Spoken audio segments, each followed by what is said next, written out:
Hello, welcome back. This is part 2 of the journal made from a flower bag. So it sat overnight, it's dry. Just a recap. This is what the pages look like now. Very rough, mostly due to my cutting with the craft knife. So definitely I need to, more than just clear out the pages, I need to disguise the edges. So I think what I'll do is I'll add a whole lot of trims, fabric trims and things, because that'll disguise the edges. Some of the thicker laces, some doilies, some of the more heavier fabrics, again in this sort of naturally browny palette. Those are my kids going crazy. Some naturally brown fabrics. And then I've got these that I got from a friend. They're actually napkin holders, but I think they would look quite good as little staggered tabs maybe. So I think I'm going to go a bit crazier with the edging, because I need to, so I think that actually looks quite good. So, because I need to disguise some of the rougher edges. Despite all my shaking and vacuuming and everything, I still have flour just sifting out. So just keep that in mind if you do approach this project. It's a rough journal. Don't expect, I don't think like a super romantic, something like a garden notes, floral notes I think will work well with this sort of paper, the potato bag, sugar bag, cooking, anything like, yeah, gardening, cooking, like a more rustic country thing, maybe insects, birds, a log of some sort, a nature log of some sort, but I wouldn't go romance, vintage, floral lady type thing in this finish. So first step for me would be to disguise the edges. Trim like a binding, even if it overlaps and it that you maybe see something from the other side. This is not the style that I'm used to working in. I don't do things too rustic. Also just, so definitely, yeah. Okay, I'm going to glue all of that and then I'll show you what it looks like. Some of the features this first is cover, and then the first page has a very deep pocket, but can you see it? It's quite neat inside with the construction of the bag. So I won't line that. So just keep in mind, but that edge doesn't look nice. That edge is shorter because I cut it skew. So really, if you are a better cutter than me, or you've paid attention, keeping in mind this was the first time I did this, maybe you don't need to disguise as much. I don't think washi tape may be enough. So let's start gluing. I'm going to use my glue gun for everything. I've got a long piece of edging. Color looks a bit funny today, so I'm actually just going to snake it along, so glue it as one fluid line and not cut it, because I think that gives quite a nice continuity through the journal then, and this is very thin and very flat, so that'll work. Because I'm gluing more than one edge, just keep in mind that in which sequence you do stuff. So for this, the band, this page is slightly shorter, so I want to trick the eye, so I'm going to do the pom-pom trim on that at the bottom, but then obviously the band, the binding needs to be behind that. So when you are layering trim and fabrics and things, just keep your sequence in mind. And then I'm gluing with a tiniest, like a millimeter overlay, just again to disguise the page edge. With gluing the top strip continuously, this page, for example, is shorter, but I just kept the band at the same length. So again, it's just hiding that fact. By the time the band's on, it's not as noticeable. Speaking about sequencing, I did the band, but I meant to do the brown band along the side, and now this tape goes over the brown band, and now the brown band's going to go over the tape. So if you are a perfectionist, think more, but I mean, I'll probably put an eyelet or a tassel or something in there to disguise it, but it's wrong, so think before you glue. Next bit of disguising is this pocket. Anywhere where there's a pocket, you've got the gusset, which I slit open to get the other page, so that's where it's sort of ugly. So I've got this piece of sample, and it's got a nice pinking shear cut, so I'll cut it at the top to be pocket size, and then just tuck it in there, because then the little overhanging pink, is that a word, will hide the edge. So it's just eye trickery at the moment. So that's got the little pocket. I've put a lace trim on, and this is packaging from a sticker. So, but just to show you that takes a little journaling card. So the function of the journal is becoming a little bit more apparent as you go on. This is a little piece of fabric that I cut off from this pocket. So I'm just going to put it on the pocket on the other side. Again, I like, if I cut fabric, just fraying it, especially in a journal like this, which is already a bit rustic, and just overlaying like that. Then you end up using up all your scraps, and there's a repeat and a cohesion. This brown is a bit green for the other warm browns, but I'll make it work. This is a little paper offcut from another journal. I mean, it's not anything really, but that tucks in. I like the movement that the circle gives, and then just overlay, so that it's quite easy as normal just to clad the paper too, if you wanted to. I'm going to see how it goes. Again, this is a prototype. This is to show the idea. It's not necessarily going to be the finished journal, but just to show you to think outside the box and what materials you can actually use. So that I put the bead of glue down, and between saying I'm going to glue it and putting the bead of glue down, I've lost the piece of fabric. Does that happen to you on your desk? How crazy. Welcome back. I don't know where I started and where I finished. I continued to embellish the journal. So what I did is I added a long seam binding on the spine. I'm going to cover it just with the fabric remnant, and then it's longer and it's going to stay like that. So what I did find with embellishing and things, you're going to have a white page spine showing. So what I did on this page, I just covered it with acrylic paint, and this one is a bit of gloss. I did a very dry brush because I didn't want a solid finish. Here I did a bit of stenciling, and then I'm just using it like a normal journal. So for this I decoupaged some book pages. This is a muffin wrapper actually, and then this is, I mean, it's a packaging from a sticker set. It's a little tea bag, some tea dye to write on, and I'm just putting that on the page with a paper clip like you would in a normal journal. So this one is a little pocket, some tags. This has got some vellum, stamp sentiment. This has got an embellished envelope. These little houses are from Rosie's. Don't know which selection, but they're actually so cute.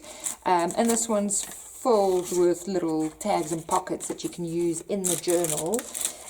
Definitely, if you like your journals very neat and very just so, don't do this. It'll drive you nuts. The other thing that I can recommend is when I did this running disguise, I left the edge unglued. So as I am matting the pages, I'm tucking it underneath. And then the last bit of embellishment, I think, which I did off camera, was this was a fragment of a curtain that was stained that I then tried to tea dye with mixed results. So I've just snipped a bit off. And this is the doily, and then I roughly stitched and I put a little charm. So it's very, very rustic. So I'm going to continue with that. You can see there's a whole lot of stuff happening on the edge and on the bottoms, which is unlike me for my journals.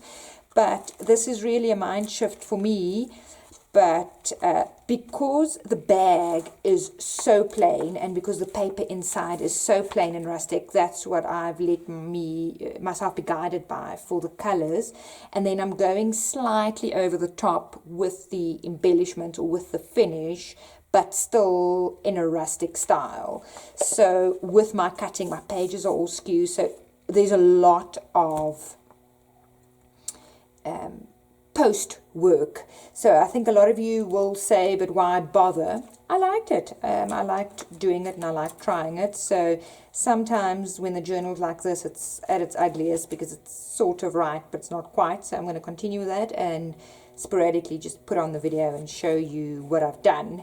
So really not a lot of tricks in the construction like I showed in the first video. It's just opening, closing, seeing where you are, and then if you don't cut straight, you hide it. I've now come to the last page to embellish. This is quite a big white expanse, so I'm going to show you. Everything else is incredibly neutral, or just shades of brown. So I think I want to do this in a scrapbook paper to add probably some red, because that's what the actual flower bag has. I'm going to see what I have in my stash just to make it a little less monochromatic. It's very difficult for me to work in very neutrals like this, so it's been a stretch. And also no bling, right? No gold. So I've added tiny bits of gold on the staple and like a little split pin and on some eyelets and things, but also that's been a stretch for me. I think I'm going to go for these little houses. It's a lady pattern paper, and I like, it's got the browns and the yellows, and I like the blue. There's some red, and I mean, I've used houses in the rest. So, and considering that I think I'm going to use it as a recipe journal, I think that goes well. So the last decision is I've got 2 pockets here, whether I keep both. Again, this is one of those sequencing things. I probably should have mapped it before I put on the band that's meant to make a cohesive thing through the journal. But again, it happens. I'd glued this pocket, but I'm also prying it loose so that I can actually slide the mat underneath to make it look as neat as possible. Okay. So yeah, once again, keep in mind with these type of journals, there's a lot of rework and plan ahead. I'm doing this literally as I'm thinking of it. I'm doing it and filming it. So don't, once again, use me as inspiration, but don't follow my steps because you're going to get stuck like me. So having done that, I get a much neater mat, and then I can just glue that back again, and then now deal with the flaps. This pattern has journaling cards on the other side. Maybe too like cutesy. I'm going to use this hot air balloon. It's almost wrong, but I like the little bit of whimsy to cover that, and the colours go well. And then I'll just paint that last bit up. So it's really patchworky and very rustic. I finished the cover. Before I do a flip through, my last item that I want to glue were these little crochet serviette rings as tabs. I'm just going to randomly space them because I don't have enough of the one color, and I want them to do like a scalloped fan almost, just along the side, so when you open you get all of the detail, just to make it super tactile. This again is something that you could have hidden under the strips, but I like the circle, so I'm going to use some of the wax twine and just roughly stitch it through the page, so even if you see the stitching on the other side, keeping with the whole rustic farmhouse journal feeling. I'm using a dot of hot glue just to keep it in place, and then I'll do the stitching. This is very visible stitching. I'm not a seamstress. You are also going through 2 or 3 pages and 2 sets of trim and glue gun, so I do recommend waxed thread, but I mean, you can see the stitches, and you can definitely see the stitches on the other side. It does not bother me, but again, if this is not your style of journal, don't try and use alternative materials. So here we go. I'm going to do a quick flip through. The closure is just quite an elaborate. This is a coconut shell buckle that I had. The glue's not dry, as you can see, but it's a plain glued cover that has an overlap. There is the original bag still visible, and then it's used exactly like a journal, with pockets, with tuck spots, with inserts, with tip ends, with some novelty tabs. So it's not the easiest project. There is a lot of rework to do to hide the construction. Where I didn't paint or use fabric or things, I used a watercolor pencil just to get right into the nooks and crannies.